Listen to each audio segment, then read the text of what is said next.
اعوذ باللہ من الشیطان الرجیم بسم اللہ الرحمن الرحیم یا ایہا النبی انا ارسلناک شاہدا ومبشرا ونذیرا لتؤمنوا باللہ ورسولہ وتعزروہ وتوقروہ وتسبحوہ بکرۃ واصیلا صدق اللہ العظیم وصدق رسولہ النبی الکریم ان اللہ وملائکتہ یصلون علی النبی یا ایہا الذین آمنوا صلوا علیہ وسلموا تسلیما اللہم صل علی سیدنا و مولانا محمد معدن الجود والکرم وآلہ وبارک وسلم۔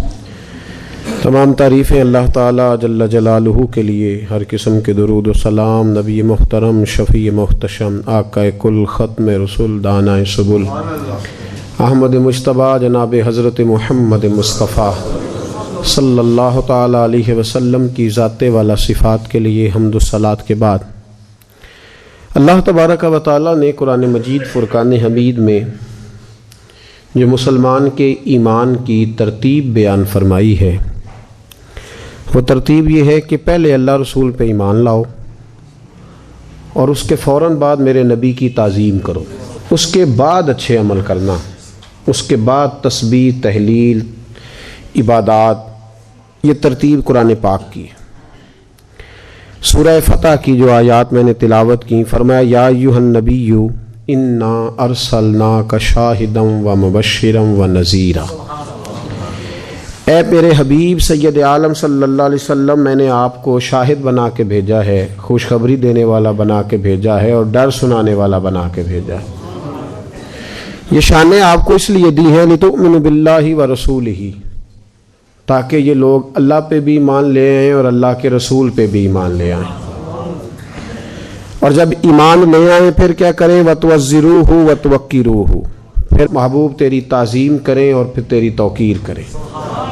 تعظیم اور توقیر کا معنی حد درجہ ادب کریں میرے محبوب کا، تیری تعظیم اور توقیر کریں۔ اس کے بعد وتسبحوہ بکرۃ واصیلا، پھر صبح و شام اپنے رب کی پاکی بیان کریں۔ پہلے ایمان ہے، پھر تعظیم مصطفیٰ ہے، اس کے بعد عبادات کی باری۔ ہمارے یہاں لوگ ایمان کی بات بھی کرتے ہیں، پرہیزگاری کی بات بھی کرتے ہیں، اور اس دور کا سب سے بڑا فتنہ یہ ہے، سب سے بڑا، کہ تعظیم رسالت کے بارے میں لوگ کمزور پہلو لیتے، کمزور۔ ہر اس چیز کو متنازع بنایا جاتا ہے جس کا تعلق نبی پاک علیہ السلام کی ذات کے ساتھ ہوتا ہے۔ آپ علم غیب کی بات کریں تو لوگ تنازع کھڑا کر دیں گے، حاضر و ناظر کی بات کریں تو لوگ تنازع کھڑا کر دیں گے، آپ یا رسول اللہ کہنے کی بات کریں تو لوگ تنازع کھڑا کر دیں گے۔ اگر بات ہو جائے معراج مصطفیٰ صلی اللہ علیہ وسلم کی تو لوگ کہیں گے نہیں، وہ تو خواب میں ہوئی تھی، آپ کیوں منا رہے ہیں؟ وہی سارے کام جو سیرت کے جلسے میں ہوتے ہیں، تلاوت، نعت، تقریر، وہی کام اگر میلاد کی محفل میں ہو تو لوگ تنازع کھڑا کر دیں گے۔ اور اس درد کو آپ نے سمجھتے جانا ہے۔ کافر نہ تو مسجد بنانے پہ اعتراض کرتا ہے، نہ قرآن پاک کی تلاوت پر اعتراض کرتا ہے۔ وہ جب بھی کوئی بات کرتا ہے، جب بھی کوئی معاذ اللہ خاکے چھاپتا ہے، وہ رسول پاک کی چھاپ دیتا ہے۔ گڑبڑ جب بھی ہوتی ہے ذات رسالت کے بارے میں ہوتی ہے، اس لیے کہ اس دنیا میں معرفت الہی کا سب سے بڑا ذریعہ میرے نبی پاک کی ذات ہے۔ اللہ نے کہا یا ایھا الناس قد جاءکم برہان من ربکم، فرمایا یہ جو میں نے تمہیں اپنا رسول عطا فرمایا ہے، اے لوگو، یہ میں نے اپنے رب ہونے کی دلیل بنا کے تمہیں عطا فرمایا۔ یہ کافر اچھی طرح جانتا ہے کہ جو نبی پاک تک پہنچ گیا وہ اللہ تک پہنچ گیا، جو حضور تک چلا گیا وہ رب کریم تک چلا گیا۔ صحابہ کرام نے عرض کیا تھا یا رسول اللہ صلی اللہ علیہ وسلم، رب سے ملنے کو بڑا دل کرتا ہے، بڑی دیر ہو گئی نماز پڑھتے، عبادت کرتے، روزہ رکھتے، تسبیح پڑھتے، اب دل کرتا ہے اس کو دیکھیں بھی، اس کو دیکھیں بھی۔ وَإِذَا سَأَلَكَ عِبَادِي أَنِّي فَإِنِّي قَرِيبٌ، تو رب کریم نے فرمایا محبوب جب میرے بندے تیرے پاس آ کے میرا پتہ پوچھیں تو ان سے کہہ دو میں قریب ہی ہوں۔ تو مفسرین فرماتے ہیں اس کا ترجمہ یہ ہے کہ محبوب جب تیرے پاس آ گئے تو پھر اللہ کو دور رہ گیا ہے، پھر قریب ہوں میں ان کے۔ اور نبی پاک علیہ الصلوۃ والسلام سے جب صحابہ نے کہا کہ حضور رب کریم کو دیکھنا چاہتے ہیں تو فرمایا من رآنی، مجھے دیکھ لو۔ کیا کرو؟ مجھے دیکھ لو۔ من رآنی، مجھے دیکھ لو۔ جس نے مجھے دیکھا فقد رآی الحق، اس نے رب دیکھ لیا ہے۔ جس نے مجھے دیکھ لیا اس نے رب دیکھ لیا ہے۔ تو اب چونکہ معرفت الہی کا سب سے بڑا ذریعہ ہی نبی پاک کی ذات ہے، اس لیے لوگ تنازع کھڑا کرتے ہیں، تعظیم مصطفیٰ کے بارے میں لوگ رٹا ڈالتے ہیں۔ یہ مسئلہ بڑا نازک ہے۔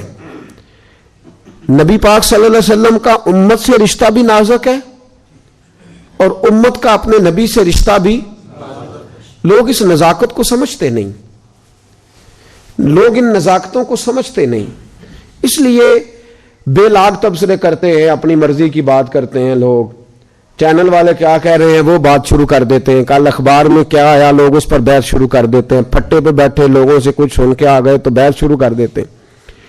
آپ اس نزاکت کو سمجھیں، کچھ رشتے ایسے ہی ہوتے ہیں، بس کام چل جاتا ہے، کچھ رشتے ایسے ہی ہوتے ہیں، گزارا ہو جاتا ہے، کچھ رشتے نازک ہوتے ہیں۔ ماں کا اپنے بچوں سے رشتہ نازک ہوتا ہے۔ بچہ کہتا میں نے روٹی نہیں کھانی، میرا نہیں دل کر رہا، اماں کہتی نہیں میرا بیٹا تو بتا تو کیا کھائے گا، کہتا نہیں امی میرا نہیں دل کر رہا۔ اچھا تو جیسے کہتے میں سیویاں نہ پکا دوں، تھوڑی سی سویاں نہ پک جائیں، ابا قریب سے کہتا ہے چپ کر، آپ ہی بھوک لگے گی تو کھا لے گا، بھوک لگے گی تو کس چکر میں پڑ گئی ہے، چھوڑ کھا لے گا خود ہی۔ کہتی نہیں کوئی نہیں، میں نہیں تو بتا کیا تو نے کھانا ہے، تو جو کہتے ہیں میں، وہ بعد میں کہتا ہے نہیں، بلکہ کئی تو بچے بڑے سخت ہیں، وہ زیادتی کرتے ہیں، وہ برگر کھا کے آئے ہوتے ہیں، امی کو بتاتے نہیں کہ میں کھا آیا ہوں، اماں کو بتاتے ہی نہیں، وہ بیچاری منتیں کرتی رہتی ہے، نہیں چل بتا تو نے کیا کھانا ہے بتا۔ آسٹریا ایک ملک ہے، اس میں ایک بچہ ماں کو بڑا ستاتا تھا، اس بچے کی داستان لکھی ہے۔ اس کے بچے جب اس کو ستانے لگے تو لوگوں نے پوچھا تو کیوں ستاتا ہے، تو کہنے لگا مجھے میری اماں کی بد دعا ہے، میں اپنی اماں کو ستاتا تھا تو میں اماں سے کہتا تھا تو میرے پیچھے پڑی رہتی ہے، یہ کھا لے یہ پہن لے، مجھے آزاد کر، مرضی سے جینے دے۔ تو میری ماں کہتی تھی اللہ کرے تجھے بھی کسی سے پیار ہو جائے اور تجھے بھی کچھ ستائے۔ اس نے کہا تھا عشق ایک ڈھونگ ہے، اور میں نے کہا تجھے عشق ہو خدا کرے، پھر کوئی تجھے اس سے جدا کرے تو اسی کا نام جپا کرے، تو اسے تسبیحوں پہ پڑا کرے، تو گلی گلی پھرا کرے، پھر میں کہوں کہ عشق ایک ڈھونگ ہے اور تو نہیں کہا کرے۔ اس نے کہا تھا عشق ایک ڈھونگ ہے، میں نے کہا تجھے عشق ہو خدا کرے، اللہ کرے ایسا ہو، پھر میں تجھے پوچھوں۔ تو ماں میری کہتی تھی تو مجھے کہتا ہے اماں تو جینے ہی نہیں دیتی، بیٹے میں دل کے ہاتھوں مجبور ہوں، تو میرا بیٹا ہے۔ وہ ایک شخص کی بیوی فوت ہو گئی، 8-10 سال کا بچہ تھا، تو اس نے شادی کر لی۔ ایک دن پوچھنے لگا اپنے بیٹے سے کہ بیٹا پہلی اماں ٹھیک تھی یہ ٹھیک ہے؟ اس نے کہا ابا جی یہ والی ٹھیک ہے، جو اب آئی ہے نا ستیلی یہ ٹھیک ہے۔ کہا کیوں؟ کہنے لگے اس لیے کہ وہ اماں جھوٹ بڑے بولتی تھی، یہ سچی ہے، بات صحیح کرتی ہے، سچ بولتی۔ او بیٹا کس طرح؟ تو بیٹا رو پڑا، کہنے لگا ابا میں کوئی شرارت کرتا تھا تو میری اماں تھپڑ مار کے کہتی تھی چل دوڑ جا تجھے روٹی نہیں دینی،